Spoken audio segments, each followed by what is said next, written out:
ورحمة الله وبركاته. أعزائي التلاميذ تلاميذ تالتة إعدادي، إليكم نموذج للفرد الأول من الأسدس الثاني.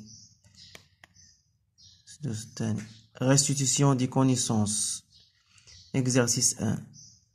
Mettez vrai ou faux dans la case correspondante. Le conducteur sensitif conduit l'influx nerveux sensitif vers le récepteur sensitif. L'air visuel conduit l'influx nerveux. L'influx nerveux prend naissance au niveau de la rétine. L'aire olfactive est un centre nerveux sensitif. L'aire motrice est formée par plusieurs zones motrices. L'aire motrice est un conducteur moteur.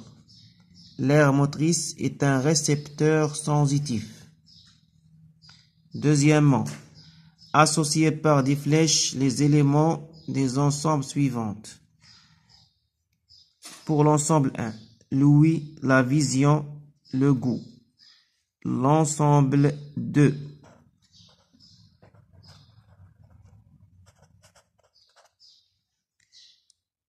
l'aire visuelle, l'aire auditive, l'aire gustative.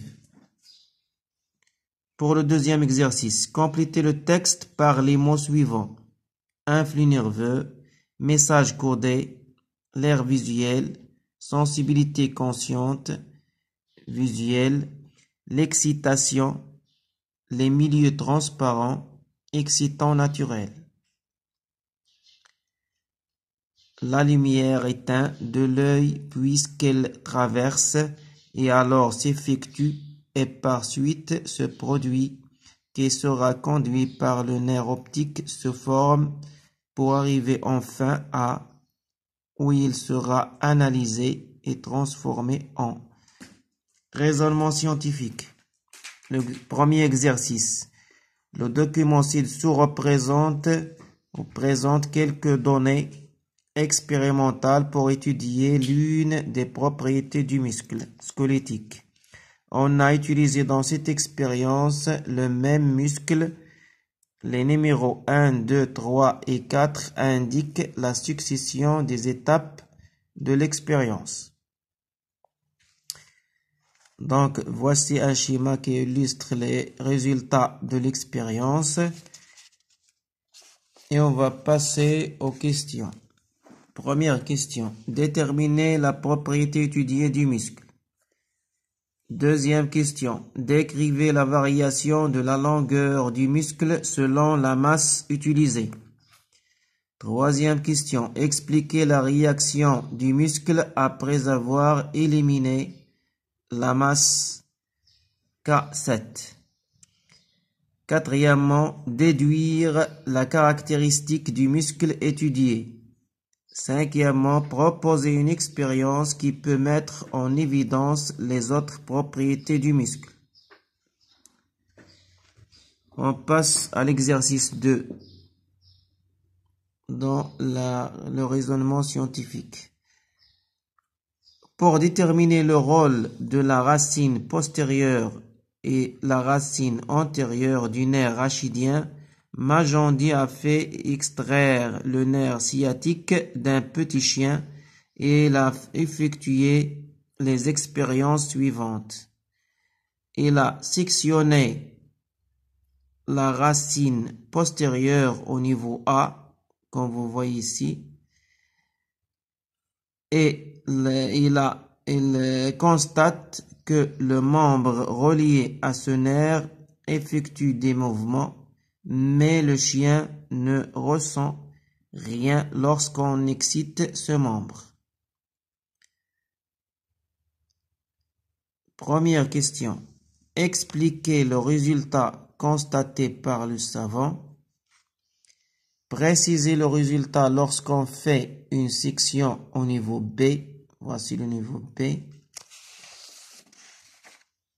Troisième question. Déduisez le rôle de la racine postérieure et de la racine antérieure du nerf rachidien. Maintenant, nous allons passer aux réponses. Pour le premier exercice, première question, vrai ou faux? Le conducteur sensitif conduit l'influx nerveux sensitif vers le récepteur sensitif. C'est faux, car il conduit l'influx nerveux vers le centre nerveux sensitif. L'aire visuelle conduit l'influx nerveux. C'est faux. L'aire visuelle, c'est un centre nerveux. L'influx nerveux prend naissance au niveau de la rétine. C'est vrai. L'aire olfactive est un centre nerveux sensitif. C'est vrai. L'aire motrice est formée par plusieurs zones motrices. C'est vrai. L'aire motrice est un conducteur moteur. C'est faux. L'aire motrice est un récepteur sensitif. C'est faux. Maintenant, nous allons passer aux deuxième question. Associer par des flèches les éléments des ensembles suivants. L'ensemble 1. L'ouïe, on va le lier par l'aire auditive. La vision, on va le lier par l'aire visuelle. Le goût, on va le lier par l'aire gustative. Pour l'exercice 2, complétez le texte par les mots suivants. La lumière est un excitant naturel. مهيج طبيعي. إذن الضوء مهيج طبيعي de l'œil puisqu'il traverse les milieux transparents. لأنه يخترق الأوساط الشفافة. Et alors s'effectue l'excitation. الإهاجة. Et par suite se produit l'influx nerveux qui sera conduit par le nerf optique sous forme de messages codés pour arriver enfin à l'aire visuelle où il sera analysé et transformé en sensibilité consciente visuelle. On va passer au raisonnement scientifique. Pour la première question, déterminer la propriété du muscle. La propriété du muscle étudiée, c'est l'élasticité. Deuxième question, décrivez la variation de la longueur du muscle selon la masse utilisée. Dans les premiers 5 cas, la longueur du muscle augmente à chaque fois que la masse utilisée est grande. Puis, le muscle reprend sa longueur initiale après avoir retiré la masse. إذن في كل مرة عندما نضيف كتلة نقوم بتعليق كتلة بالعضلة تتمدد، وكلما كانت قيمة الكتلة كبيرة كلما كان التمدد كبير، وعندما نزيل الكتلة المعلقة تسترجع العضلة طولها الأصلي. Troisième question. Expliquez la réaction du muscle après avoir éliminé la masse. C'est le cas 7. Dans ce cas, le muscle n'a pas repris sa longueur initiale après avoir retiré la masse car les constituants ont été abîmés et par suite le muscle a perdu son élasticité. إذا تحت تأثير الكتلة الكبيرة تم إتلاف مكونات الداخلية للعضلة ولم تسترجع طولها الأصلي بعد إزالة هذه الكتلة الكبيرة. 4. Déduire la caractéristique du muscle étudié. On peut déduire que l'élasticité du muscle est limitée. يعني المرونة لدى العضلة تكون محدودة. Proposer une expérience qui peut mettre en évidence les autres propriétés du muscle. On dégage le muscle gastronômien d'une grenouille et on l'accroche à un support, puis on excite directement le muscle avec un excitant électrique de faible intensité. On observe que le muscle s'excite et se contractent, donc deux propriétés sont mises en évidence, c'est l'excitabilité et la contractilité. Al-ihtiyajiyya wal-qulusiyya. Pour l'exercice 2, première question.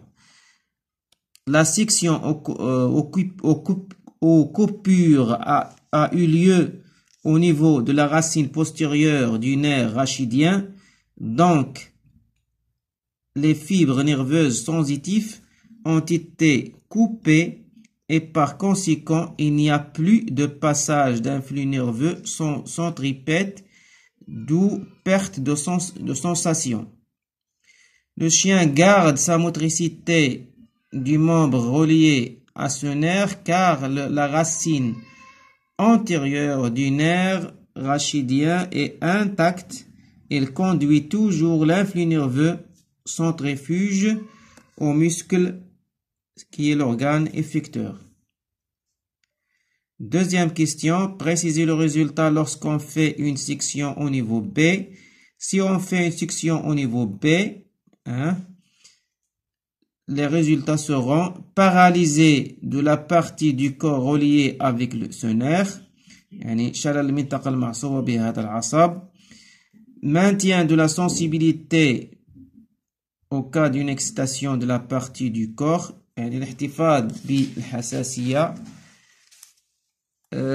troisième question, déduire le rôle de la racine postérieure et de la racine antérieure du nerf rachidien. Le rôle de chacune des deux racines est: la racine postérieure du nerf rachidien est un conducteur sensitif.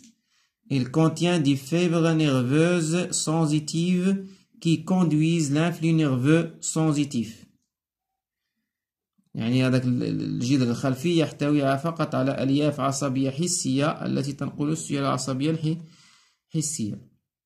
La racine antérieure du nerf rachidien est un conducteur moteur. Il contient des fibres nerveuses motrices qui conduisent l'influx nerveux moteur centrifuge. يعني الجدر الأمامي يحتوي على ألياف عصبية حركية التي تنقل السيولة العصبية نحو العضلة. والسلام.